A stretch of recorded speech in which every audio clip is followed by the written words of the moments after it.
There we go. Oh, so great. So good afternoon, everybody. Becky would normally do that first bit, and then normally I'd take over, but here we are. So I'm very pleased to be hosting the session. I'm Kirstie Hewett, and I'm the chair of the Primary and Early Years Committee at the English Association. So the English Association, you may know, is a learned society and subject association. It was founded in 1906 to promote, support, and celebrate the discipline of English studies. And we proudly cover all stages of education, from primary and early years through to secondary, further education, and then higher education and beyond. So we also cover all parts of the discipline, so language, linguistics, literature, and creative writing. And events like this are made possible by the fantastic contribution of our volunteer speakers. So I'm very grateful to our speakers, Laura and Megan and Joe, who have given up their time to come and support this event. So thank you. It's our members that make it possible to keep these events free and open to all by paying the membership fee. So if you'd like to contribute to the national conversation about English and help support our discipline, please do consider joining. It costs around £1 a week to support our events and campaigning for a whole year. And you get access to a range of member benefits, including online access to all our journals. So it is now my pleasure to hand over to tonight's speakers, although I will kind of be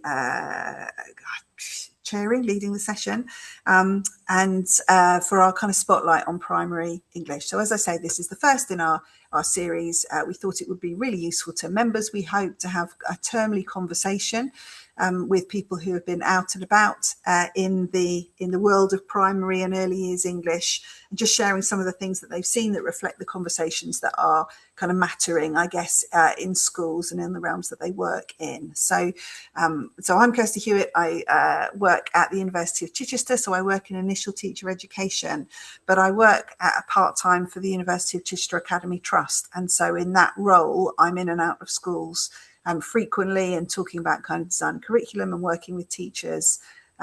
So you know, kind of it from the English, from the journey of people preparing to teach into being an experienced teacher are the things that I kind of mainly spend my time kind of working on. So I'm going to introduce the rest of the panel then alphabetically. So Joe Beer, would you like to just say a little bit about who you are and your experience in English, please? Sure. Hello, everyone. So, my name's Jo Beer. I am actually a colleague of Kirstie's at the University of Chichester. So also work on the initial teacher education programmes, postgraduate and undergraduate programmes there. And a member of the English team. So there's a group of 4 of us who teach and train student teachers in teaching primary English. I do also teach and train students in religious education, so I'm quite keen on the overlaps between hermeneutics and textual interpretation that we do in religious education and in English. So there's a lot of overlaps, and the importance of story clearly as an integral part of both disciplines. I was feeling he was successful. I am a governor of a local primary school, so I'm regularly in and observing and monitoring and supporting that school with their work in literacy and English and religious education. So that's kind of where I'm at. Obviously a primary teacher by trade, really, and in my heart, although I do work with older children these days. Great, thank you, Jo. Megan.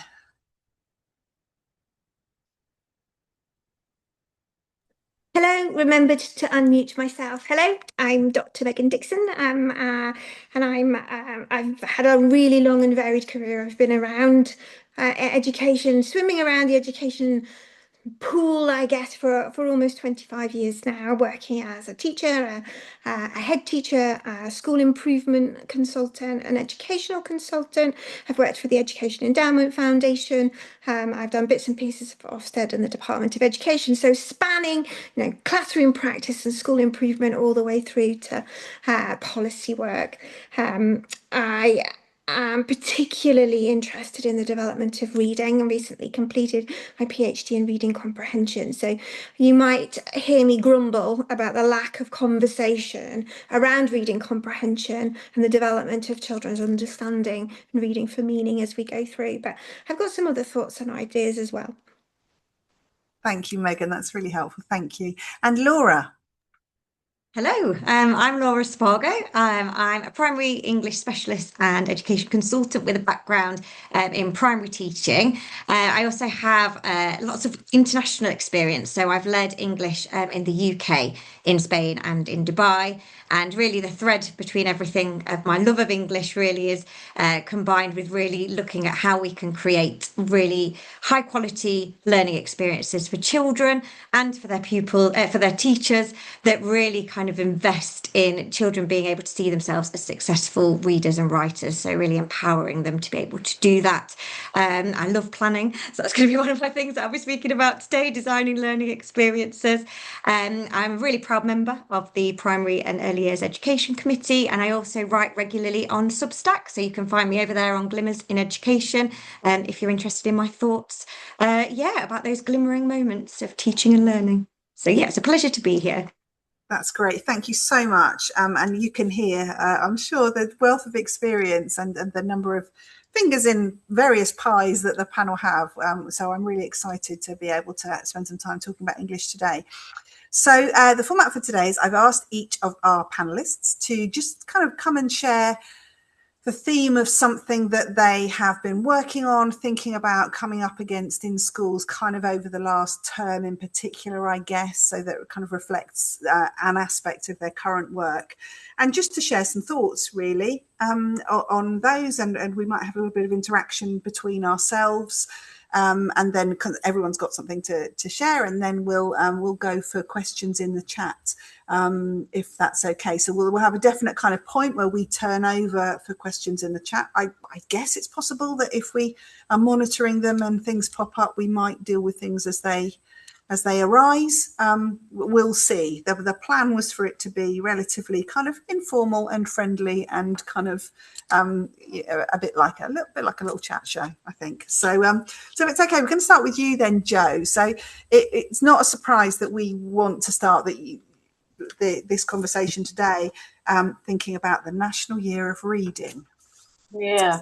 Well, it's very interesting, isn't it? I think you said sharing some thoughts on it, and I joined the National Literacy Trust launch for the National Year of Reading, which many of you also might have joined. So it was a free to view webinar that you could join, and I was actually pleasantly surprised by how good it was. I don't know why I was surprised, but I was.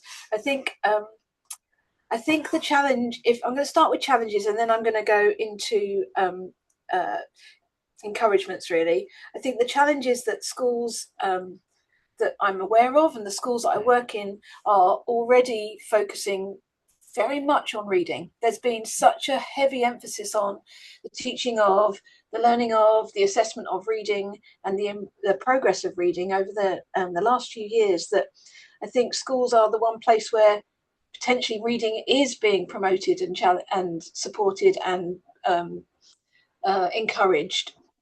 And so this kind of national emphasis on reading felt a little bit like, okay, but we're already doing it. What's different here? What's suddenly new about this that we're not already doing? However, I think there has been some significant, or the messages that were coming out from the launch were there were some significant differences. And one of the key things that I picked up on was, for me at last, a recognition that reading isn't just books.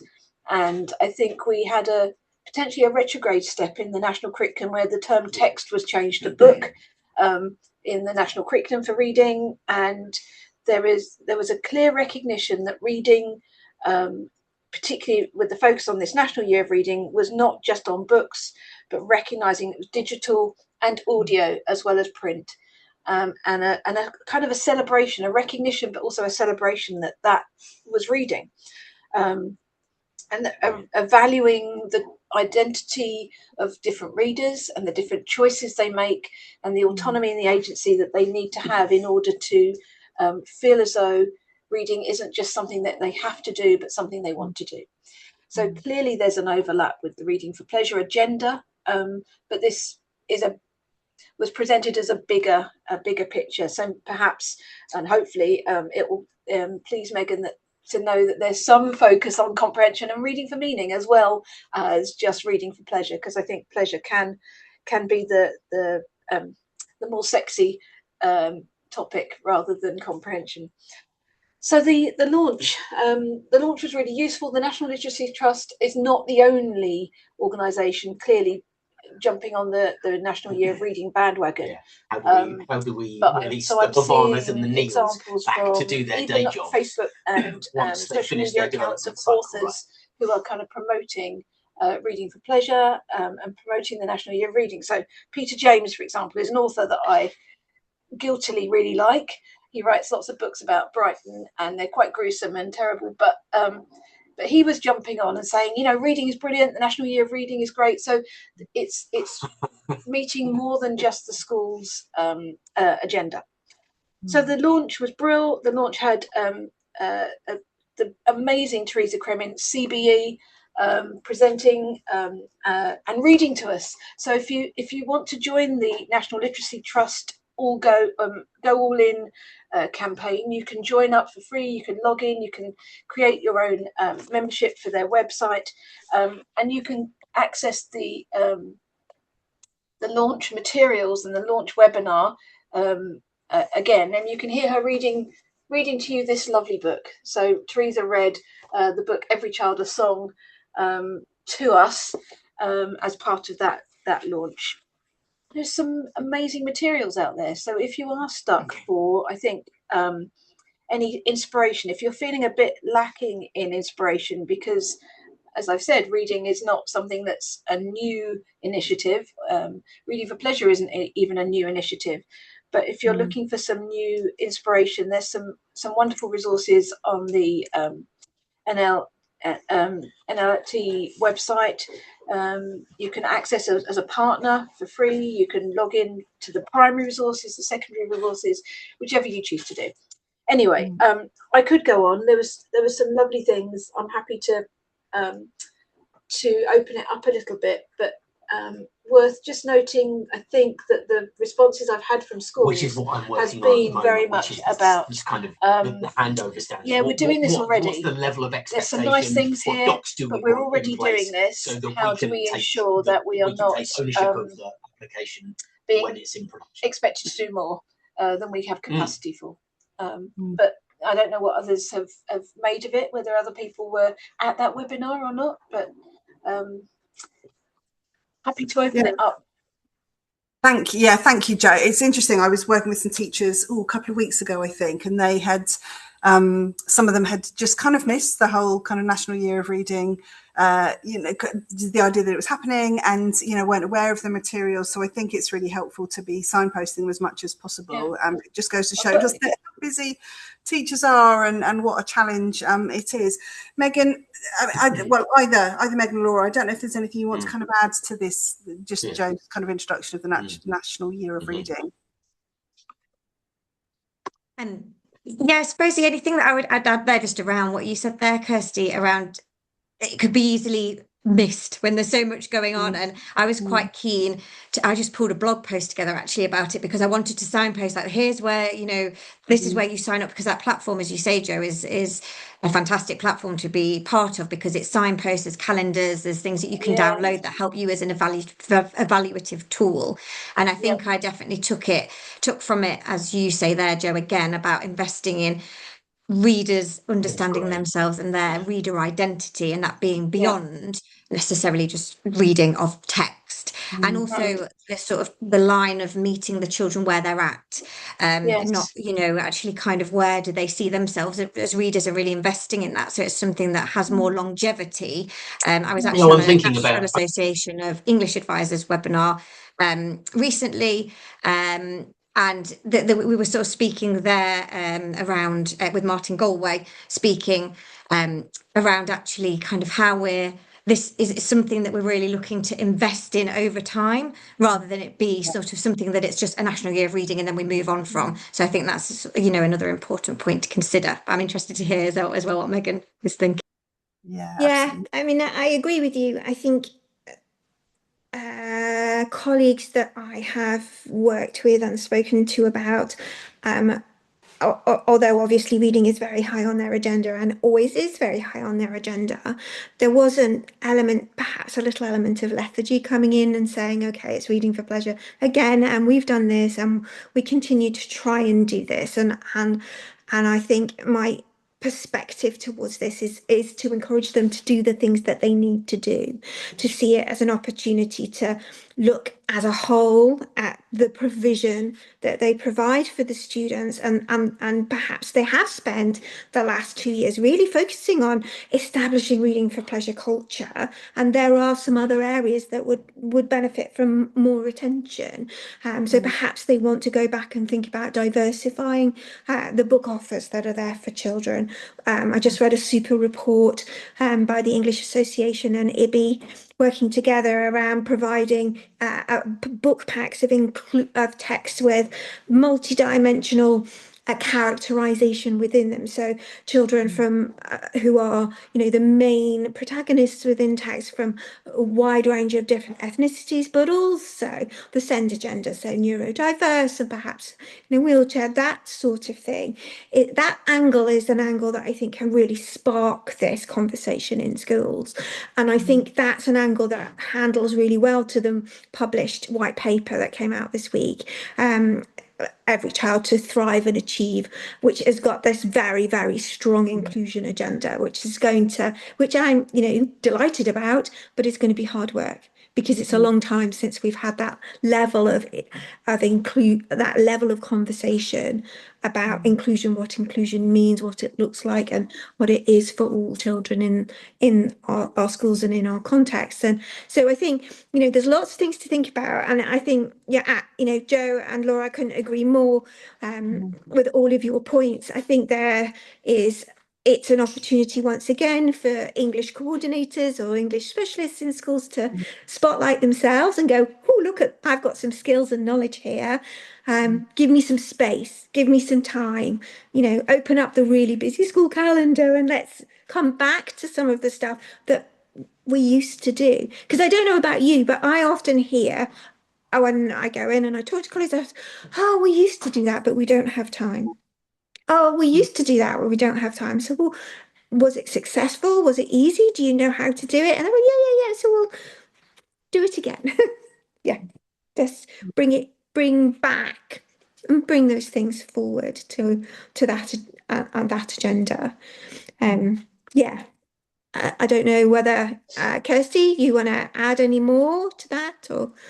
Well, only that. I mean, Joe made a point about kind of the range, of text. I know you talked about digital and audio, and I think one of the other things that kind of is really important is the kind of non-fiction. I think sometimes, and I worry that sometimes maybe the reading for pleasure agenda maybe inadvertently kind of privileged this idea of, the fiction, whereas actually for lots of our children.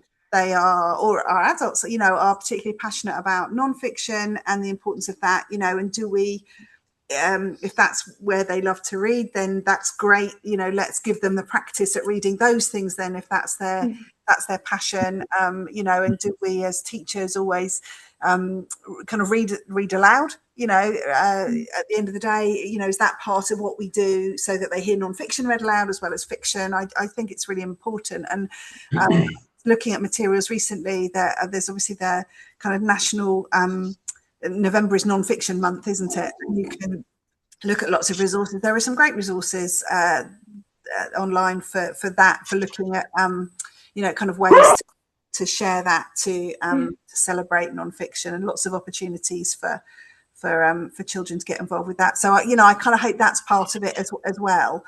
I think that idea that hopefully it's not just for schools, that the National Year of Reading will go beyond that, and that schools have been working on it a long time, and I think it's difficult to maintain momentum. There are also other priorities in schools you're constantly trying to juggle, but hopefully it's an exciting opportunity.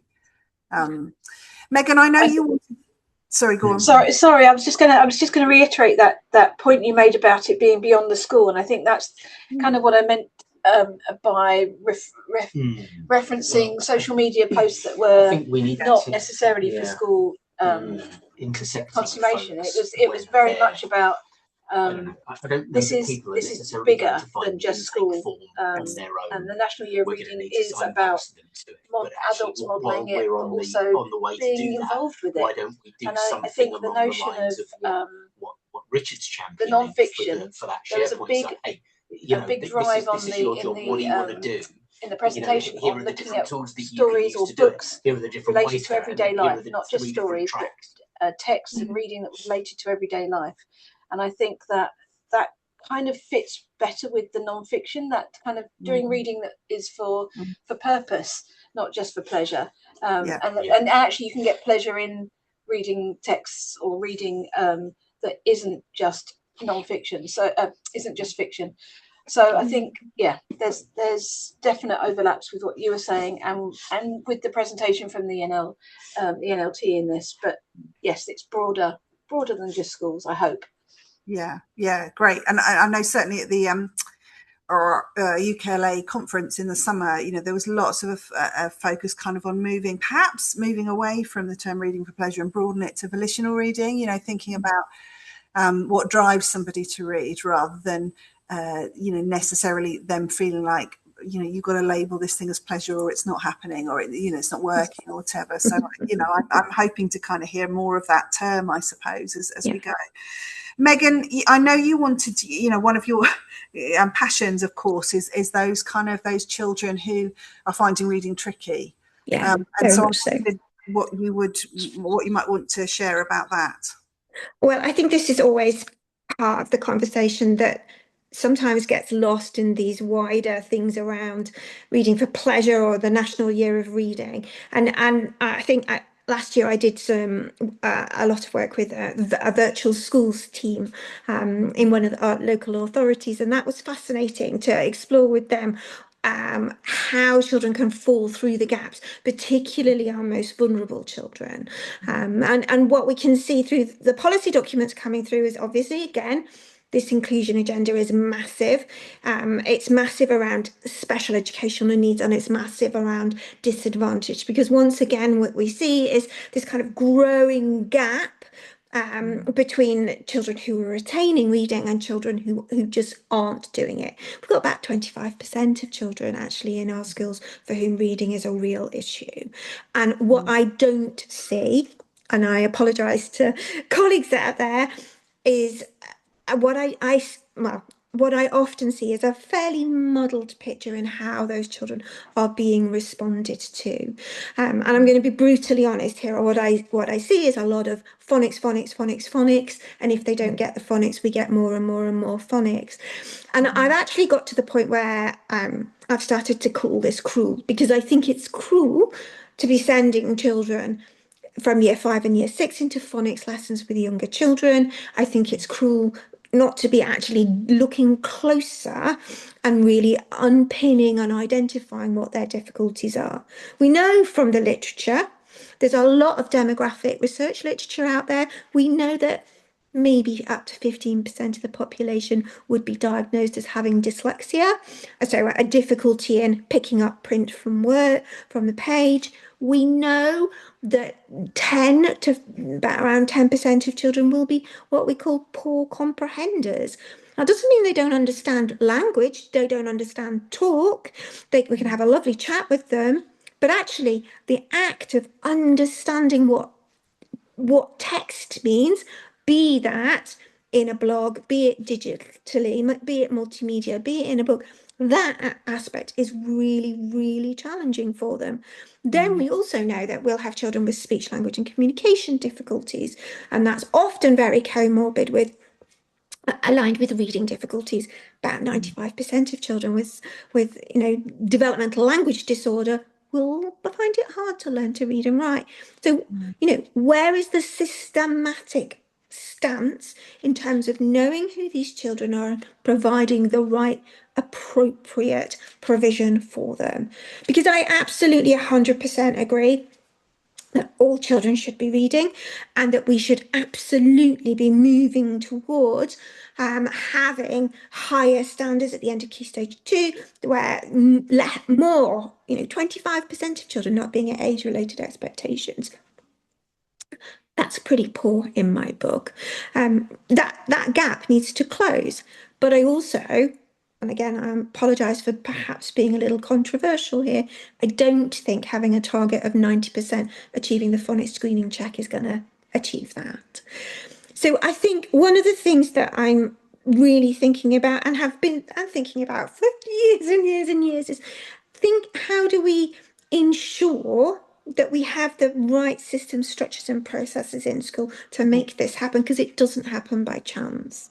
It absolutely happens by first knowing. So having protocols and processes in school where you identify the children who are finding it hard and you identify the difficulties that they're having. In Key Stage 1, we might do that through the phonics screening check, but what about the kids who don't understand? We can't leave them until they get to year 3 or year 4, and then teachers are pulling their hair out going, well, they can read and they can pass the fluency test, but they have no idea what the words are saying. I can't get underneath the skin of a text, of a non-fiction text, of a piece of poetry. So how do we do that? How do we support those children once we've identified them as well? Because we know that some children, quite a lot of children, will actually need ongoing support all the way through school. We have to address that. And I'm often quite surprised when people say, well, it's all right, we'll catch them up. I say, well, yeah, some children, that's absolutely fine. But some will always need help. And I think we just need to bite that bullet and get on with it, really. And then how do we ensure what we're using to support the children, be it, I don't know, the vast quantity of interventions and small group work that's available out there, delivered by teachers or by teaching assistants, or pre-teaching vocabulary, or regular one-to-one reading, or whatever. How do we know that these things are making the difference that we want them to make? Are they the right thing?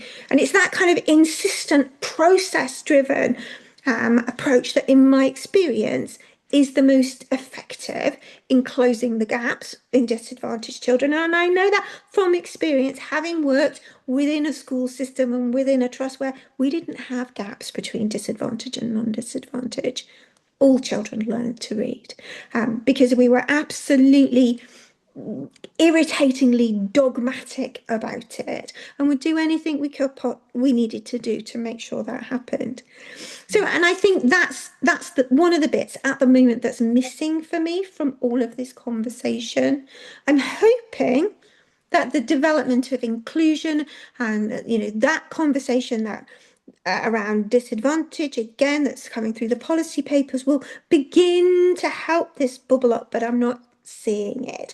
I don't know what your experiences are in this context. If you agree with me, or even better, disagree with me, that would be wonderful. Thank you, Megan. Yeah, I mean, it's a real challenge, isn't it? I think, the focus on phonics and more phonics, which of course is what the national curriculum suggests as the approach, but in practice we know that can be really tricky. Schools are busy places. It's hard to keep to dedicate the time always to be juggling all of the balls and spinning all of the plates. But reading, of course, is so absolutely critical. I don't know if Laura or Joe want to come in. I'm also interested, Megan, just from your experience, what were the things that, are there any things that you found particularly helpful? What were the things that kind of, that enabled those gaps to kind of, to close? I'll let the others speak first, and then perhaps we can come back to that. Yeah. Of course. It was really interesting what you were saying there, Megan. And I think this sort of very phonics-led approach, and I've seen this professionally, but I've also seen it sort of personally with friends' children who tell me that they hate reading, and it breaks my heart. And really, when we get into the nitty-gritty of it, they really dislike phonics.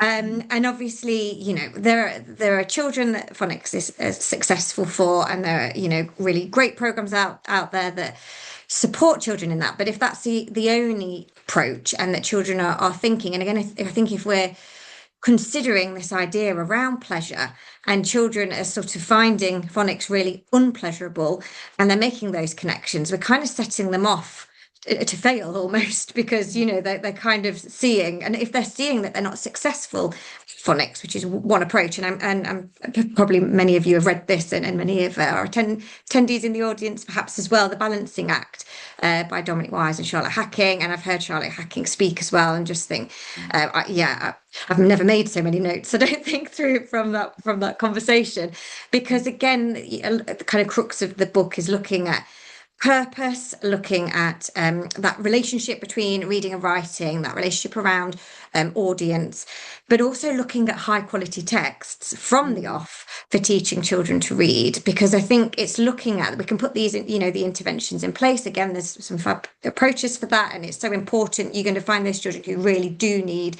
that targeted support, and it's working out what is that targeted support. But for some children, and again, I'm sure we've come across these children who have that barrier up to the reading. I've seen children be almost, kind of not wanting to go into libraries, not wanting to go to near books, because they've almost sort of created this persona around themselves that they can't read, that reading's difficult, they don't like it. And, I think there's something in that in terms of actually reading skill and comprehension that needs looking at. So, yeah, that would be my experience and thoughts. Yeah, thank you, Laura. That's great. Thank you. Yeah, Joe.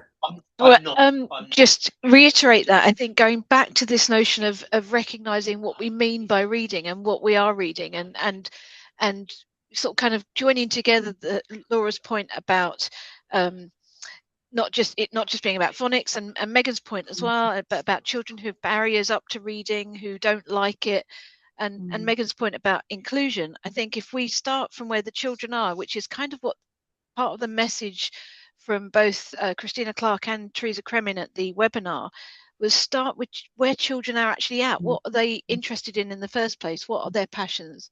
And how can we make it a natural thing to want to read about it, whether that's listening to a podcast or an audiobook, or whether that's watching a film or a documentary, or whether that's reading a non-fiction text or a graphic novel, whatever it is that makes that relevant and culturally responsive link between where the children are at, but also recognizing it's not just where the children are at, but where we are.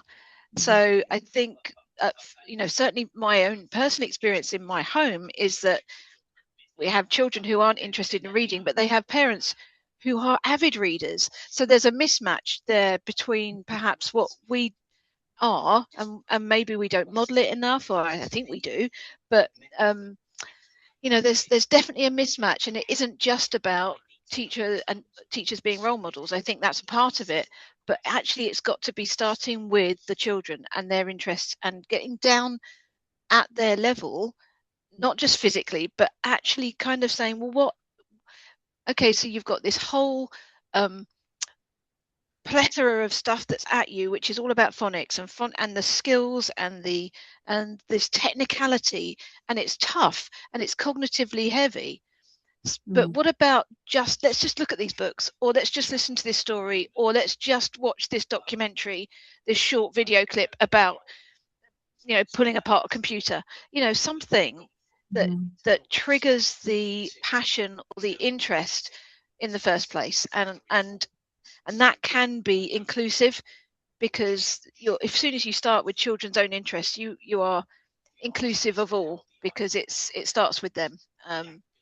Anyway, that's what I have to say about that. And I do apologize originally about my microphone settings. I go back to having to reset my whole computer, and everything was wrong, but hopefully that was a bit easier to hear. Thank you, Joe. Yeah, thank you. I think, Joe, I couldn't agree more, because what you're talking about is showing the purpose of reading for children is to learn stuff, or to read something that to listen to a story that's just wonderful and takes you to a different place, or the actual coming back to why we're doing this. And that's often missed from a kind of a fast-paced phonics lesson, when it's very much about this is a black squiggle on a piece of card, and this is a sound it makes, and we can put it all together, and then we can use that in a book that when I turn the pages, has got like 3 words on every page and doesn't really make a huge amount of sense. I mean, let's be really honest. I mean, not phonetically decodable books have come a long way in the last 10 years, but there are a lot of them that are fairly bizarre, if I'm honest. And some, frankly, that I won't have in classrooms because of the context and the way that they're written. They're quite old-fashioned. And so I think, all of these things are important, that we need to grasp onto them. I really like that idea around, why do we read? What's the purpose of reading? And I think to come back to your point, Kirstie, how do you and how have I worked with schools to establish a situation where all children learn to read, and we move hell and high water to make that happen. It's a mixture, but it's one of the main aspects of it is the cultural aspect of every teacher believes, and every person in that school believes it's their job to play a part in that reading journey for children, and that there is absolutely no way a child is leaving the school without being able to do that, because we know what to do. And that's the first step, just to be able to say that, just to be able for everyone to be confident that it will happen. The next aspect for me is to build systems and structures around having check-in points where we're constantly noting where the children are, making them systematic, and really clear, and then acting on them immediately. Not going, oh, we'll wait, or we'll do a little bit of this. Instantly getting things in place. And then the last bit is around training. It's around all staff being involved in training, be that teaching assistants, be that midday supervisors, be that there's an element of parental support as well, and teachers too use it, and having at their fingertips lots and lots of different strategies that they can pull into place, and having a system where they say, I've done this for 6 weeks. Is it working? Is it having the desired impact? Yes, it is. Brilliant. Let's give it a bit more. No, okay, that tells us more about this child. Let's come back. Let's revisit. Let's refocus.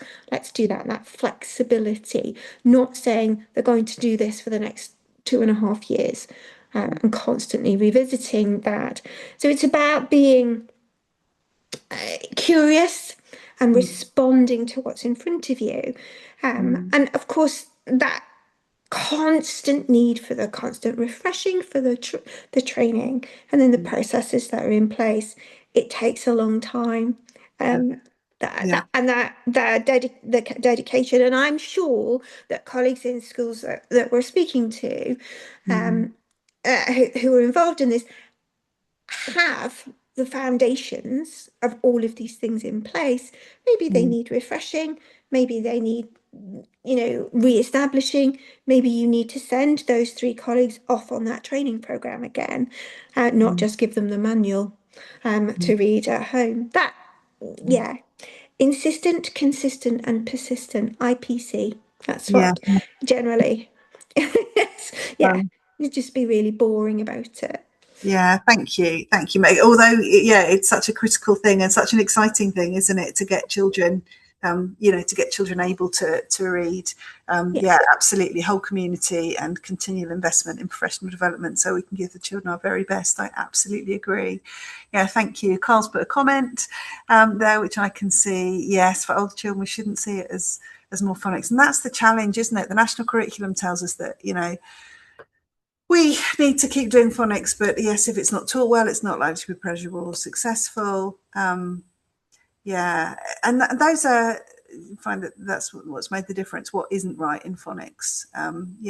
For many children, absolutely, phonics is useful and it can be helpful and in affecting reading culture. And again, that's everybody, older children buying back into reading. Yeah, absolutely. Yes. Yeah. Yes, it can be done, but as Megan says, you need that kind of that whole school consistent, persistent approach. Thank you. That was really helpful. Thank you. Interesting conversation. I'd like to move on to Laura then for just to talk about the things that you've been thinking about, Laura. So I think you've been thinking, particularly this term, but probably forever, I would imagine, about kind of resources really and the things that kind of support in the classroom. Do you want to introduce that idea? Yeah, well, I think actually a lot of what we've just spoken about across this afternoon leads quite nicely into this sort of final point here, really, just around curriculum, and actually curriculum being key in a lot of the conversation that we're having here in terms of motivating children and in terms of, as Megan has just mentioned there, investing in our teachers to feel confident and to feel inspired to be creating the sort of English reading and writing experiences that they are for their children. And I think it's interesting with us being primary colleagues here because we do have so much flexibility within the curriculum. You know, it's really exciting, but I think we're also in times where it can maybe feel quite daunting and quite overwhelming. And again, in primary, you know, we're spinning a lot of plates, secondary colleagues too, but in primary, obviously, we're not specialising in one subject. Everybody's expected to teach everything.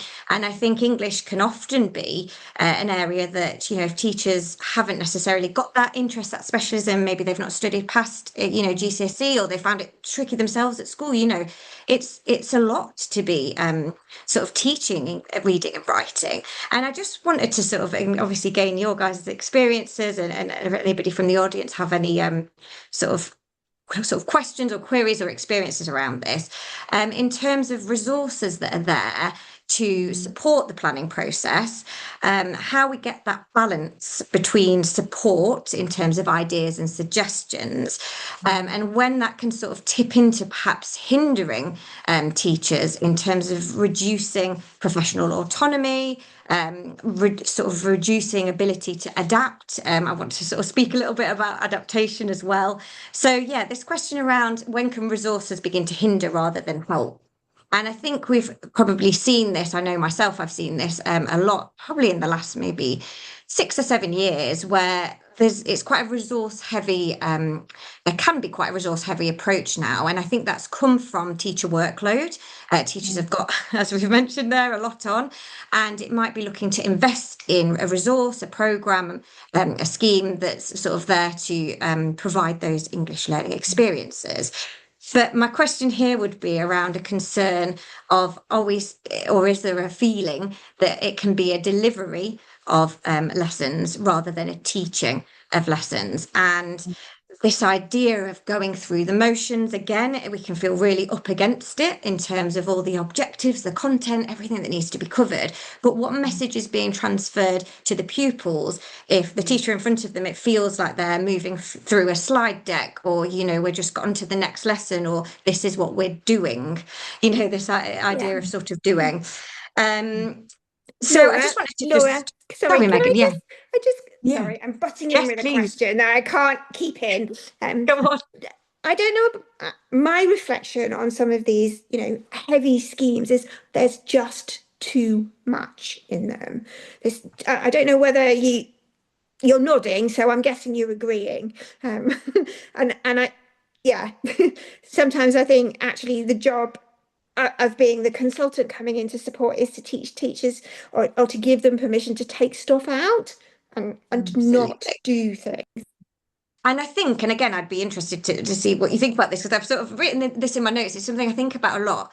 And in my experience, particularly when leading English in Dubai, I would be working with the teachers who were kind of quite sort of new into their career. And even as somebody, I mean, I'm in my 17th year of teaching, I find it really difficult to adapt planning.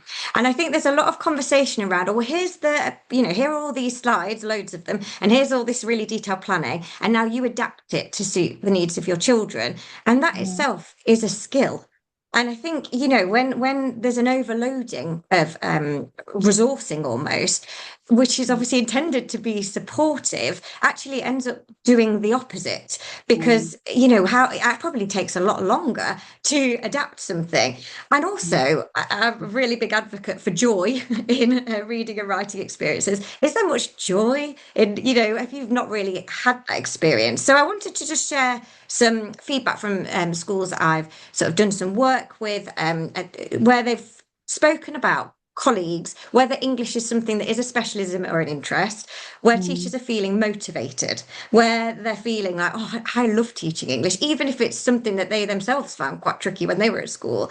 And the feedback and the sort of threads that have come through is when an approach, and I'll use the word approach there rather than necessarily a package or a scheme, or it's an idea of an approach, investing in their professional learning. So actually investing in the confidence of teachers, not doing it for them, but building that confidence, meeting them to a point. So there's lots there. It's an idea of resources that are based on principles, are based on strategies, are based on pedagogy, really thinking and opening up conversation with colleagues to think about why are we teaching this text? Why this text now? Why this text for our pupils? Why this genre? Why this concept?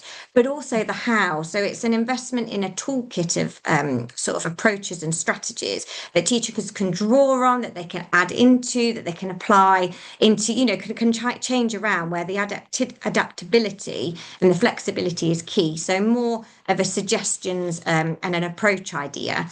And it'd be lovely to hear of other approaches that people have used. I myself have seen a lot of success with schools that are using the opening doors approach for teaching, reading and writing. Also Just Imagines, Take One Book, learning sequences, where there's a real investment in teachers' understanding in the pedagogy, but also allows teachers to put their own stamp, to have their own personalities, their own interests. And again, just my last point around inclusion, which we spoke about there.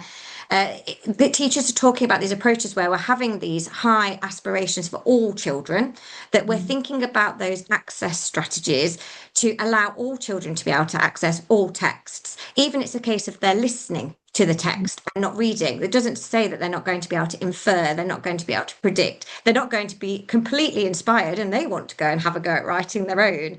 So yeah, I just wanted to kind of gain any thoughts that you may have, and obviously anybody who's attending today. It's something I definitely feel very passionate about. Yeah, thank you, Laura. Absolutely. And I think I talk to head teachers sometimes, or English leads sometimes, and they're looking for kind of a scheme, and I can understand why. But sometimes I think, just invest the money in the professional development of the teachers. And I work with a lot of English subject leads, and that's great, and they're passionate and they're knowledgeable and it's their thing. So, absorbing their knowledge around it is really easy, and they kind of make really good decisions about pedagogy and things. But English isn't everyone's thing. There are teachers in every school who quite rightly, quite reasonably, English is not their thing, it's not their passion, and yet they have to teach. I am a believer that every lesson is an English lesson, because it all involves reading, writing, speaking, in various forms, and so they deserve investment, I think, so in that professional development. And I think you're right. I think sometimes the idea of an approach can be really helpful, because that has kind of freedom within it, doesn't it? So, for example, things like one of the things I like, and we're not aiming to advocate any one thing here, this is just in our kind of the things that we happen to have come across as individuals, I think, is some of the autonomy that is given to children through the writing for pleasure approach, for example, in terms of developing their voice, their passion for writing, through the fact that the starting point is actually, what have you got to say, kind of thing. So, and I know you talk about, other approaches. Sometimes they have, I think, perhaps a good balance between, guidance, but also freedom and flexibility. Yeah, thank you. Megan, Jo, anything to share? I'm mindful of time, just so that you know, because I'm just wanting to say, people, we will open up to questions now. If there's anything, please put it in the chat. But Megan and Jo, I'm hoping, will kind of share their thoughts, and I'll butt in with questions if need be. And they won't think.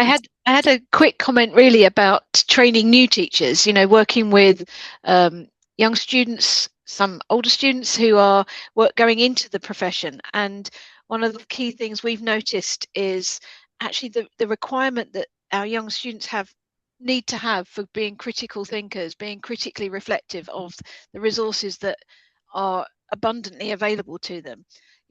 Again, we understand that there's a sense of, if it's available, if I can find something that somebody else has done, well, I'm going to use that, but not just taking it as it is, but but thinking critically about the value of these resources. And I think that the challenge is that we've got such a segmented curriculum currently in many schools that I see, is that now we're doing English, and now we're doing this, and and you mentioned it, Kirstie, about every lesson is an English lesson, and I wholeheartedly echo that. And if we, the kind of linking back to this flexibility, having the opportunity to make those meaningful, purposeful connections between the learning experiences, the learning opportunities that children have in the classroom, is more than just taking a scheme and following a book along.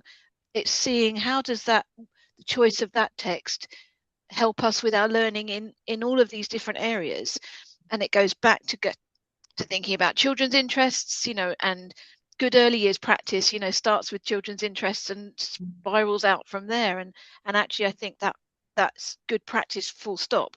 And some of the best things I see in schools are where they take children's interests and they creatively, with care, look at texts that will meet and match and expand learning from that central point. And it's it's much more joyful doing it that way. It's much more exciting doing it that way. It's much more creative and authentically children's own and the teacher's own, and there's a shared learning journey rather than I'm delivering this content to you. Yeah, thank you, Jo. I couldn't agree more. And I think, when I'm thinking about this and what Laura was saying, what I'm principally thinking about as well is the teaching of writing, and and so there's two reflections there. One, that's teaching writing as a product, not as a process. And we know that actually, all the research out there around really effective teaching and writing, it establishes that we are better off as classroom practitioners teaching the process of writing, not looking for a finished product at the end of it, and teaching that. And once teachers have got their heads around that, actually you can take any subject, you can take any topic, you can take any text you want and craft a series of lessons quite easily, because you're just working through what I've always called the writing cycle, and adapting and adjusting to that. And as long as you're teaching across a broad range of genres and in a different way, a large range of styles, then fantastic. And how liberating to just be able to go with it. But it does take a little bit of professional chutzpah, should we say, to do that. And like Laura said, I'm very, very conscious of the fact that lots of these kind of detailed schemes have been brought in to address, really serious issues around teacher workload, but also to create consistency that's not necessarily helpful. And that's around other agendas that might exist within multi-academy trusts or whatever. My other point is, I think when I think about this, is assessment. And I think in all of the conversations that we've been having, assessment of attainment and assessment of learning, none of these questions, this has not been raised at all. And I think that probably we need to go back to, as a profession, starting with assessment as a way to planning rather than starting with the text or jumping in with the scheme. It's, we know that really good teaching starts with, okay, what's the next step and where do the children need to go next? And that's about knowing and understanding a learning journey, how children typically acquire these skills, being really clear about where you're going from the beginning and to the end of your year within, your primary curriculum, and being able to really pinpoint where the children are. And I, quite often work with teachers where I sit down and say, well, before we do anything, you just got to let them write. Let's get a whole pile of writing samples. And then they say, but I have to teach them something first. I said, no, you don't. You give them a picture and ask them to write something. And they say, well, they won't write anything. I say, well, that's a good start then, isn't it? We want to know what they can do independently, entirely by themselves, and we start from there. Coming back to your point, Jo, about starting where the children are, not where we hope they are, in both reading and writing. Yes, yeah, thank you. And I can see Claire has said there, we were investing heavily in our teacher development of English, partly because the assessment only route means ECTs have had reduced exposure to good training. I think that's the challenge, isn't it? I think that, you know, there are a number of different routes into teaching. I think schools are doing things quite differently, and so for some student teachers, you know, whatever route they're on, you know, they've seen quite different things and had quite different approaches and had to work within quite different kind of formats, I think, some of which seem perhaps from the student teachers that I work with to be kind of empowering and supportive of their kind of autonomy and the development of skill, and other things where perhaps they are more restrictive and they might kind of really benefit. It's difficult to kind of, I think, from any route to kind of say, oh, well, this is what this person kind of will have learned because of the various experiences. But I mean, I think, yeah, the answer absolutely is the investment in teacher development. Absolutely is the answer to all of it, isn't it? To continue to invest heavily, because that is the most important, you know, your teacher is the most important kind of teaching resource in the classroom, and they need to be as skilled as possible, and that is a lifetime's achievement, isn't it? A lifetime's achievement, and needing a lifetime of investment, because it matters. Thank you. We are, yeah, absolutely, we massively, the quick flow of quality people with potential, absolutely, yes. But it's so important, isn't it, that you know, as schools we work together and we continue to take people on and on and on, and they feel they are being developed. And one of the challenges I think always that exists is it's just so important, isn't it, for people to be able to say, well, I don't know, or well, that's not working for me so well at the moment. And it doesn't matter how long you've been in teaching, it's okay, it's good to say that. We need to say that because we know that it's such a complex task, and I think that's just important for us to support that too. So thank you, everybody. We're there for time, and thank you for those kind of questions in the chat. Thank you so much to my amazing panel. I'm just so delighted to listen to you and listen to the wealth of experience. And so I hope that I really appreciate your time. Thank you for doing that. I hope that the audience has also found it useful and interesting. And we look forward to seeing you at our next one next term. So thank you all, and I will stop our recording and wish you all a lovely evening. So thank you. Goodbye.